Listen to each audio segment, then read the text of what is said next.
स्वागत है आप सभी का सोलरेबल में। हमारे last video 1 kilowatt solar system की कीमत के ऊपर आप में से काफ़ी सारे लोगों के सवाल आए हैं कि 1 किलोवाट सोलर सिस्टम से हमें डेली कितने यूनिट मिलते हैं, क्या खाली 1 किलोवाट सोलर सिस्टम लगाकर हमारे घर के जितने भी अप्लायंस इन्हें चलाया जा सकता है, और 1 किलोवाट सोलर सिस्टम से क्या क्या अप्लायंसेस चलाए जा सकते हैं। इसके साथ ही हम कैसे पता करेंगे कि हमारे घर के अंदर हमें कितने यूनिट की ज़रूरत है, कितने किलोवाट का हमें सोलर सिस्टम खरीदना चाहिए। तो ये सारी जानकारी आज आपको इस वीडियो में मिलने वाली है, तो आप सभी से निवेदन है वीडियो पूरा देखें। वीडियो में आगे बढ़ने से पहले आप में से काफ़ी सारे लोगों का एक मिसकंसेप्शन है कि जितने ज़्यादा हम सोलर पैनल काम में लेंगे उतने ही ज़्यादा हम लोड चला पाएंगे।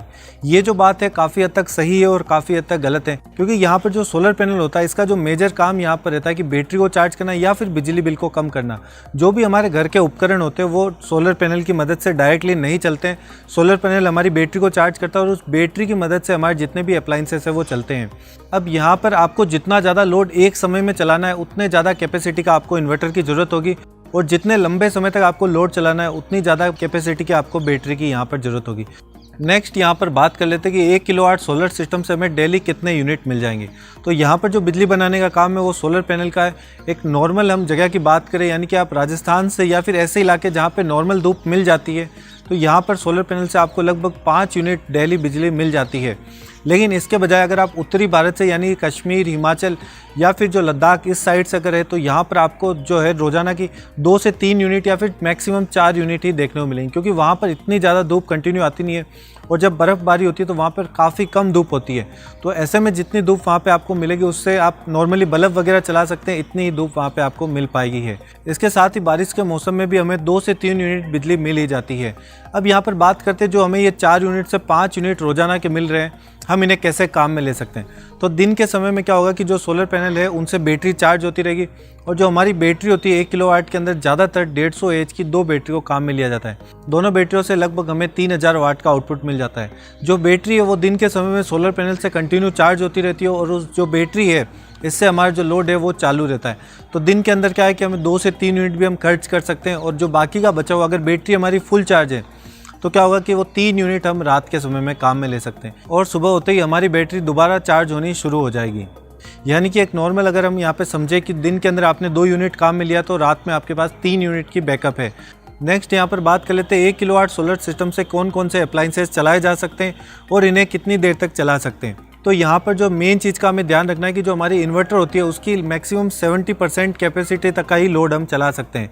अगर आपकी जो कैपेसिटी है ज़्यादा, या फिर आप चाहते हो कि उससे ज़्यादा लोड उस पर चलाना कुछ पर्टिकुलर समय के लिए, तो यहाँ पर क्या होगा कि आपकी जो इन्वर्टर है वो आपको ज़्यादा कैपेसिटी का लेना पड़ेगा। एक बेसिक कैलकुलेशन मैंने बनाई है जो मैं आपको बता देता हूँ कि आप क्या क्या चीज़ें चला सकते हैं अगर आपके कनेक्शन नहीं है। तो यहाँ पर सबसे पहले आप नॉर्मली एक 5 बल्ब अपने जो 10-10 वाट के हैं ये चला सकते हैं।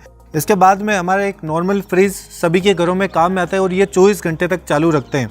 इसके बाद में हम काम में ले सकते हैं 2 फैन। इसके बाद में हम काम में ले सकते हैं यहाँ पर आधा HP की पानी की मोटर, जिसको लगभग क्या होता है 1 से लगा के 2 घंटे तक ही काम में लिया जाता है।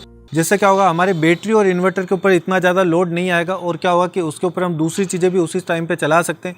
आधा HP की मोटर एक नॉर्मल घर के लिए सफिशिएंट होती है। अगर बड़ा घर है तो यहाँ पर 1 HP की मोटर भी आप काम में ले सकते हैं, लेकिन इस केस में शायद आपको क्या होगा कि जो इन्वर्टर है इसकी कैपेसिटी बढ़ानी पड़े। इसके बाद में जो नेक्स्ट यहाँ पे अप्लायंसेस आप काम में ले सकते हैं वो है टेलीविज़न। एक नॉर्मल LED टीवी अगर आप काम में लेते हैं तो वो 100 से लगा के 200 वाट तक काम में लेती है, जिसमें आप उसे 2 से लगा के 3 घंटे तक आसानी से काम में ले सकते हैं। तो ये सारी अप्लायंसेस है जो हम 1 किलोवाट सोलर सिस्टम लगा के आसानी से दिन और रात के अंदर मिला के चला सकते हैं। अब नेक्स्ट यहाँ पर बात कर लेते हैं कैसे हम पता लगाएंगे कि हमारे घर के अंदर कितनी जो यूनिट है उसकी खपत हो रही है महीने की, और हमें कितने किलोवाट के सोलर सिस्टम की रिक्वायरमेंट है।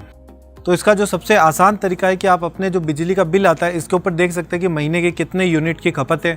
इसके बाद में अगर आप मान लीजिए कि आपको पता चलता है कि आपके 300 यूनिट पूरे महीने में खर्च होते हैं, तो डेली आपके लगभग यहाँ पर 10 यूनिट की ज़रूरत होती है। इसके बाद में आप देख सकते हैं कि आपके घर के अंदर अप्लायंसेस किस किस तरीके के चल रहे हैं, क्या AC चल रहा है, कोई हाई कैपेसिटी या फिर हाई लोड की कोई चीज़ है। तो इस चीज़ का पता लगा के देख सकते हैं कि मैक्सिमम एक टाइम में आपको कितने लोड की ज़रूरत है। उसके हिसाब से अगर मान लेते हैं कि हमारे 10 यूनिट की खपत है डेली की, तो यहाँ पर 2 किलोवाट से लगा के 3 किलोवाट सोलर सिस्टम लगाकर हम हमारे घर को पूरी तरीके से सोलर सिस्टम के ऊपर कन्वर्ट करा सकते हैं, और हमें यहाँ पर जो अलग से बिजली के कनेक्शन की ज़रूरत नहीं होगी।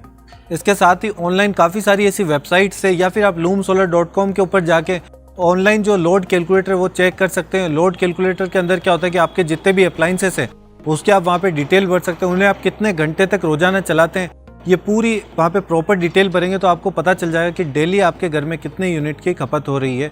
तो उसके अकॉर्डिंग भी आप सोलर सिस्टम खरीद सकते हैं। नेक्स्ट यहाँ पर बात कर लेते हैं कि 1 किलोवाट सोलर सिस्टम के अंदर आप कितने कैपेसिटी का इन्वर्टर परचेज करेंगे। ज़्यादातर जितने भी इंस्टॉलर होते हैं वो यहाँ पर 1500 प्लस VA का जो इन्वर्टर है वो काम में लेते हैं। लेकिन यहाँ पर क्या है कि अगर आप 1 HP की मोटर काम में ले रहे हैं तो वो उसके ऊपर नहीं चल पाएगी। जैसा कि हमने लाइव प्रैक्टिकल किया तो यहाँ पर हमने सबसे पहले इसके ऊपर ड्रिल मशीन चलाई थी। ड्रिल मशीन जैसे ही चलाई तो वो 300 वाट की थी, उसके ऊपर ईजिली चल गई।